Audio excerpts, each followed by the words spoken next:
his margin now increasing slightly, 1.2.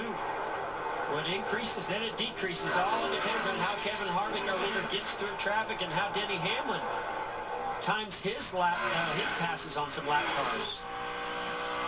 This is probably not going to help Denny a whole lot as he was side by side with Corey LaJoie coming off of turn 1. Yeah, he's just not catching the cars at an optimal place, which would be on the straightaway, not the entrance to the corner. You can see here Harvick being held up a little bit behind Bubba Wallace, so that's going to help Denny Hamlin close this gap. But Harvick's got to make quick work of this, and he does. Bubba's not been happy with the handling of his car today. He has been he's now the first car 1 lap down, but had been on the lead lap up to this point. Now look at Denny Hamlin's going to get a nice tow off the 43 machine of Bubba Wallace. Should make this pass into turn 1. See if he can dive to the inside and make it quick and clean, and he does. Boy, that helped him a lot close that gap to Kevin Harvick. Sure, Jeff, everybody fights the leader because everybody wants to stay on the lead lap in case a caution comes out. It makes the second place car's job a lot easier getting through the traffic once they've already gone a lap down. Yeah, once you've gone a lap down, then you pretty much move over for the next guy that comes through, unless you see a lap car behind you that might take you out of that free pass position.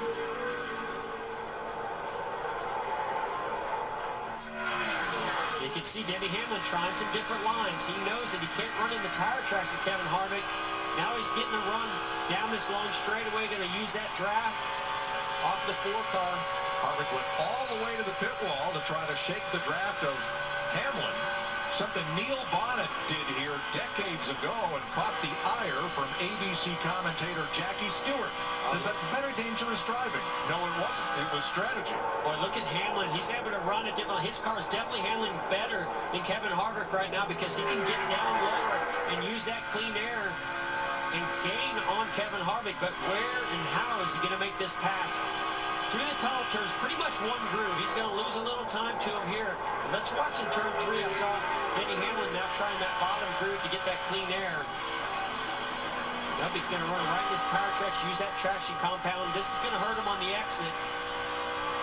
And you heard him have to get out of the throttle a slight bit as he got tight. And here they come to the white flag. 1 lap to go, sponsored by Credit One Bank. Hamlin looking for Pocono win number 6. Harvick looking to win here for the first time ever. See Denny running a little bit lower line. Not really closing that gap enough. The only thing I see happening here, Mike, is Harvick's going to have to make a mistake in the tunnel turn. I just don't see Kevin Harvick making that mistake in these last couple of corners. Harvick did break the draft going down Long Pond straightaway. Hamlin unable to gain ground in the short chute for the final time and onto the front straightaway. Kevin Harvick at Pocono finally is a winner.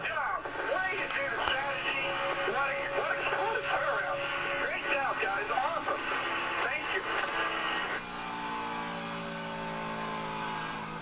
Hamlin second. Now here comes Almirola, 15 seconds back for third after leading 61 laps today. Christopher Bell gets a fine 4th place finish for the rookie, and Kyle Busch rounds out the top 5.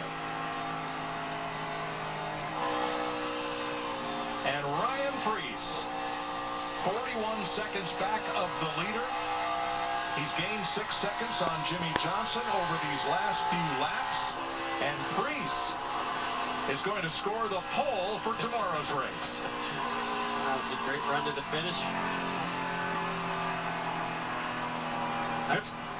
No, go ahead, Mike. I was just going to say, what a great win for Kevin Harvick. Really putting a season together here since we've gone back racing with some big wins, and this one's got to mean a lot. I mean, to come to Pocono, a tough racetrack as many times as he has, and to now finally pull off the win, the way they did it too, is impressive. Harvick becomes the 2nd driver this season with 3 wins. The other finished right behind him, Denny Hamlin. And it's the 10th season in the NASCAR Cup Series, in which he's won at least 3 times. And all 3 victories, as you said, Jeff, came in these last 10 races since our return to racing after a 10-week break for the pandemic. 52nd career win, 12th on the all-time list. 58th win for Stewart Haas Racing, spread among 6 drivers. And the 8th win this season for Ford. And the 24th time the Blue Oval has gone to victory lane at Pocono. By 3/4 of a second, Kevin Harvick scores at Pocono. 1 for 39. Sounds a whole lot better than 0 for 38, doesn't it?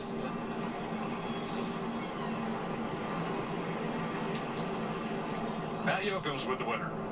No burning it down today for the 4 car. They'll have to use this tomorrow. And Mike, like you mentioned, 4 times Kevin Harvick finished second. Finally broke the streak. Now only Kentucky and the Roval left to put a check mark next.